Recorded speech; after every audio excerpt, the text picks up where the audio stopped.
आप सबके भी दिल रो रहा होगा खून के आंसू। आवाज़ के बारे में ज़रूर बता दीजिएगा प्लीज़। अगर आवाज़ नहीं आ रही होगी तो आप फिर मुझे बता सकते हैं। पूरे हिंदुस्तान और पूरी दुनिया के अंदर आज इंसाफ के लिए तड़पती हुई उन बहनों की आवाज़ें, उनकी सिसकियाँ, उन माँओं की, उन छोटे छोटे मासूम बच्चों की सिसकियाँ पूरी दुनिया के सीने चीर रही हैं। और हाल ही में आप देखते हैं सोशल मीडिया पे, और मीडिया तो वो कम ही उठा रहा है, लेकिन सोशल मीडिया पे जिस तरह से आप देख रहे हैं कि 2-3 दिन पहले एक भरतपुर नाम एक जगह है राजस्थान के अंदर, जिसका हरियाणा के साथ जुड़ता हुआ बॉर्डर है,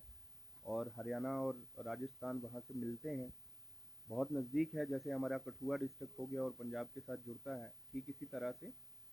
तो भरतपुर से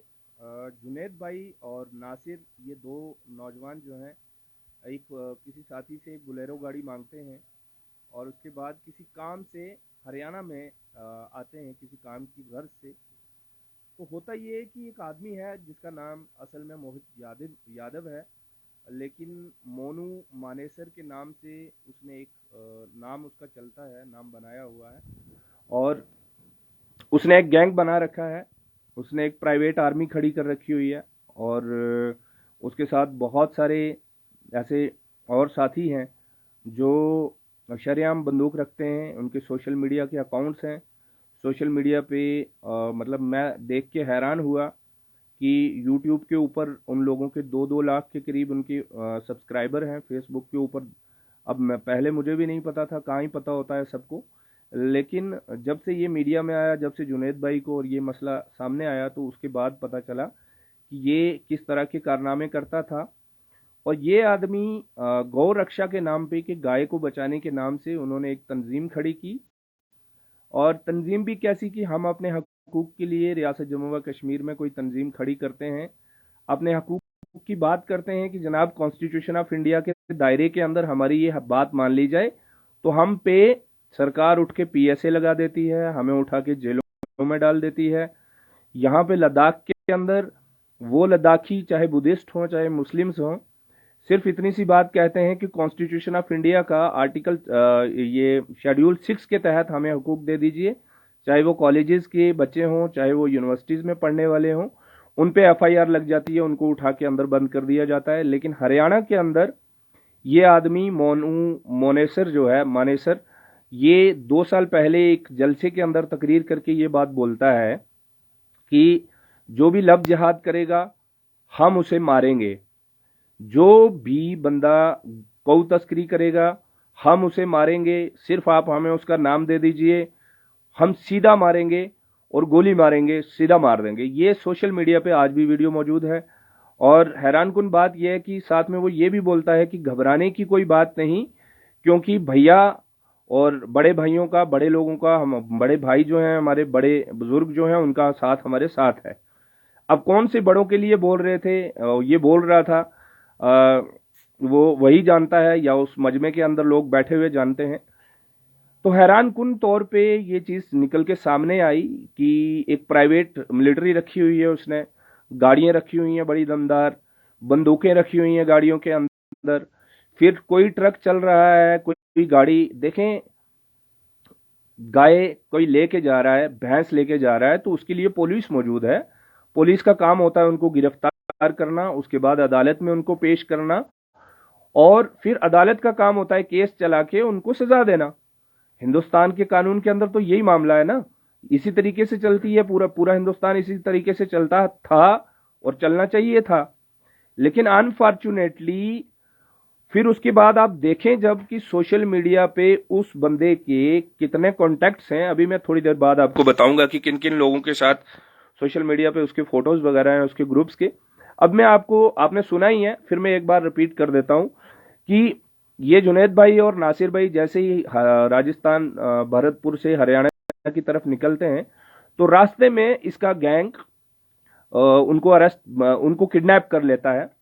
मैं एक चीज बता दूं कि दहशतगर्दी का मतलब क्या होता है। दहशत का मतलब ये होता है कि जब एक पुलिस वाले जिसको आप कॉन्स्टिट्यूशन ने, आपके मुल्क के कानून ने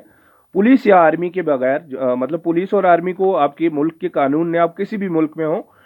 अख्तियारात दिए होते हैं हथियार रखने के, और वो हथियारात किसी मकसद के लिए इस्तेमाल करते हैं। उनके अलावा कोई शख्स गैर कानूनी तरीके पे हथियार रखे और निहत्थे लोगों को, जिनके पास हथियार ना हो, उनको धमकाए, वो दहशतगर्दी है। तो ये मानू मुनव्वर जो है, बहुत फॉरेन की और बाहर की बड़ी जबरदस्त तरीके की बंदूकें उसके पास हैं। मैं इसके बाद इसको दहशतगर्दी कहूंगा। ये दहशतगर्द इन दो भाइयों को, जुनैद भाई और नासिर भाई को, किडनैप कर लेते हैं और किडनैप करने के बाद पीटना शुरू कर देते हैं। ये उनकी फैमिली के जरिए ये बात सामने आई, और जो बाद में पुलिस ने कुछ चीज़ें की, क्योंकि एक आदमी को अभी अरेस्ट किया हुआ है, रिंकू करके नाम है, उसका साथी था, दूसरा एक टेररिस्ट। तो इन्होंने क्या काम किया कि बहुत पीटा और ये कहा कि हमें, अभी जो कुछ चीज़ें सामने आ रही हैं कि बहुत उनको पीटा, जब इतना पीटा कि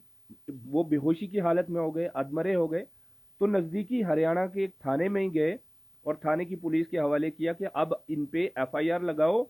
और ये साबित कर दो कि ये गाय की तस्करी कर रहे थे, और पुलिस ने इनको पकड़ा और बाद में ये करो। लेकिन पुलिस, हरियाणा की पुलिस ने जब उनकी हालत देखी,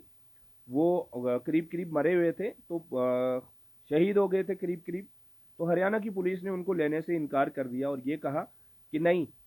ये लोग राजस्थान के हैं, हमारे, क्योंकि हाथ पांव फूल गए ये देख के हरियाणा पुलिस के भी। हालांकि हरियाणा पुलिस की शय जाहिर है साथ में, तभी तो ये इस तरह से दंदनाते हुए ये काम करते हैं गैर कानूनी। लेकिन उसके बावजूद भी हरियाणा पुलिस हिम्मत नहीं कर पाई, इतनी बुरी हालत की हो गई उनकी पीट पीट के। तो हरियाणा पुलिस ने भी इनकार किया और ये राजस्थान के अंदर रातों रात उस गाड़ी, उन दोनों शायद अब किस तरह से लेके गए होंगे, बाद में इंक्वायरी के अंदर जब चीज़ें सामने आएंगी तो हम सबको पता चलेगा। जितना मुझे पता चला है वो मैं आपके सामने रख रहा हूँ कि उसके बाद ये उन दोनों अधमरे भाइयों को लेके वहां तक गए, फिर उस गाड़ी में डाला, बोलेरो में, और उसके अंदर डाल के पेट्रोल डाल के उसके ऊपर उस गाड़ी को जला दिया। और ये करीब करीब 200 किलोमीटर का सफ़र इन्होंने रातों रात तय किया, और सुबह वो जली हुई गाड़ी और उसके अंदर उनकी वो शहीदों की दो बॉडीज़ की चंद हड्डियाँ और कुछ राख मिली। और उसके बाद लोकल लोगों ने शोर मचा के पुलिस तक ये इन्फॉर्मेशन दी कि जनाब इस तरह से ये मामला है। तो फिर पुलिस पहुंची, उसके बाद वो चार चीज़ें सामने आई, और चैसिस नंबर जो होता है गाड़ी का, सुनने में आया है, मुझे तो उतना तजर्बा नहीं, कि वो नहीं जलता। तो चैसिस नंबर से पता चल गया कि गाड़ी किसकी है। ट्रेस हुआ तो पता चला कि जुनैद भाई और नासिर भाई जो हैं वही गायब हैं, और उनके वालिदैन ने, उनके लायकीन ने पहले एफआईआर भी करवाने की कोशिश की, पुलिस ने कहा। ये सारी चीज़ें हैं भाइयों। और आज की जो नई डेवलपमेंट है, मैं हैरान इस बात से हूँ कि वो बंदा मोनू मुनव्वर जो दहशतगर्दों का सरदार है, वो 2 दिन पहले मीडिया को इंटरव्यू दे के, एबीपी न्यूज़ पे, खैर उससे पहले दिया होगा, क्योंकि हाल ही में एक चीज़ हमें समझनी बड़ी इंपॉर्टेंट है कि मैं ये पुलिस वाली जो बात बता रहा हूँ कि ये पुलिस को लेके क्यों दिया इसने। ये पुलिस को लेके हमेशा जिस भी नौजवान को पकड़ता था, पीटता था, उसके बाद पुलिस के हवाले करता था, पुलिस एक एफआईआर लगा देती थी, और फिर वो उसकी मारना, उसका गैर कानूनी तरीके से निहत्थे लोगों को पीटना वो जायज कर देती थी पुलिस, एक एफआईआर लगा के। मिसाल के तौर पे मुझे पकड़ा, मुझे पीटा, और उसके बाद मुझे थाने में ले गए, पुलिस ने मेरे पे एफआईआर कर दी, और बस कह दिया कि हाँ तालिब जनाब गाय लेके जा रहा था, इसलिए पुलिस ने इसको पकड़ा, लोगों ने पकड़ के दे दिया,